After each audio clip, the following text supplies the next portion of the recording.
পানাগড় কাণ্ডে নিহত তরুণীর বাড়িতে মহিলা কমিশন পৌঁছেছে এই মুহূর্তে। সুতন্দ্রার চন্দননগরের বাড়িতে মহিলা কমিশন, মায়ের সঙ্গে কথা বলছেন মহিলা কমিশনের প্রতিনিধিরা। আমি যা বলতে পারলাম আমি বুঝতে পারছি যে সুইফট পানিশমেন্ট আপনি চাইছেন, তাই তো?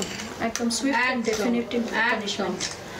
আর পুলিশের আমি এটুকু বুঝতে পারলাম যে মনিটরিং অফ রোডস, এটাও আপনি ফিউচারে যাতে মনিটরিং রোড এবং এই মদের, এই ওপেন মদের ব্যাপারটা বন্ধ হোক।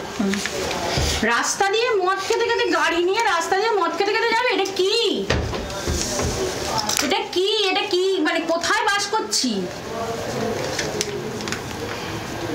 আমার মেয়ে তো ফিরে আসবে না, কিন্তু আরো তো মেয়েরা, তারাও তো রাস্তা দিয়ে যাচ্ছে, তাদেরও তো বাইরে কাজ করতে হচ্ছে, কেউ তো এখন ঘরে বসে থাকবে না।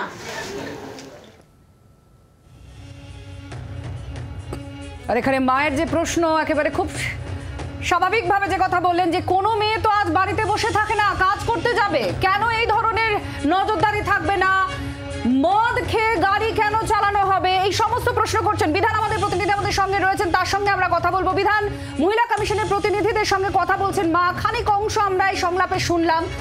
কি কি অভিযোগ রয়েছে মহিলা কমিশনকে, কি অভিযোগ জানিয়েছেন মৃতার মা?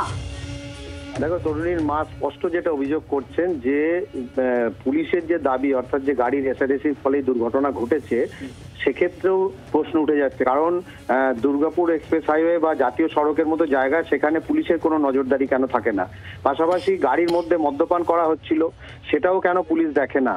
এর পাশাপাশি যেটা দাবি ওই মিতার মায়ের, যে ইভটিজিং এর ঘটনা ঘটেছে এবং যে কারণেই কিন্তু বারবার তাদের গাড়িকে, অর্থাৎ তার সুতন্দ্রাদের গাড়িকে ওভারটেক করে যাচ্ছিল সেই সাদা গাড়িটি, এবং তারপরে তার গাড়ির চালক কিন্তু তাদের হাত থেকে বাঁচার জন্যই গাড়িটিকে গতি বাড়িয়ে অন্য রাস্তায় ঢোকানোর চেষ্টা করে। এবং পুলিশ যদিও দাবি করছে যে গাড়ি রেষারেষি হচ্ছিল এবং সিসি ক্যামেরার ফুটেজে সেটা দেখা যাচ্ছে। এবং এই সুতন্দ্রার মায়ের যেটা দাবি যে এই যে সিসিটিভি ফুটেজ, পুলিশ বলছে সিসিটিভি ফুটেজ কতটা আছে, কোন কোন জায়গার সিসিটিভি ফুটেজ সেখানে দেখানো হচ্ছে, এই বিষয়টা কিন্তু তারা জানেন না। স্বাভাবিকভাবেই তারা এই বক্তব্যে অনড় রয়েছে। মহিলা কমিশনের প্রতিনিধিরা এটা শুনে কিছু বলেছেন? কারণ পুলিশের একটা দাবি আর তার সঙ্গে মৃতার মায়ের দাবি পুরো উল্টো। আর সেই জায়গায় দাঁড়িয়ে মহিলার বক্তব্য শোনার পর মহিলা কমিশনের তরফ থেকে কি বলা হচ্ছে? তাকে কিছু বলা হয়েছে, আশ্বস্ত করা হয়েছে তার অভিযোগটা খতিয়ে দেখা হবে কিনা? একদমই। দেখো, যিনি এসেছেন মহিলা কমিশনের যে টিম এসছে, তার মধ্যে একজন মহিলা সদস্য রয়েছেন, সুজাতা লাহিড়ী তার নাম। তিনি এই যে বক্তব্য, অর্থাৎ সুতন্দ্রার মায়ের বক্তব্য, সেটা রেকর্ড করেছেন। পাশাপাশি তারা যেটা বলছেন যে আমরা এখানে কিছু বলবো না, যা রিপোর্ট দেওয়ার রাজ্য মহিলা কমিশনকে দেব।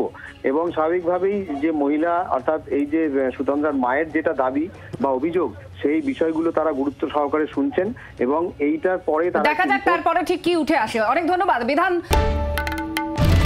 বাংলার আওয়াজ, বাঙালির আবেগ, জি 24 ঘন্টা।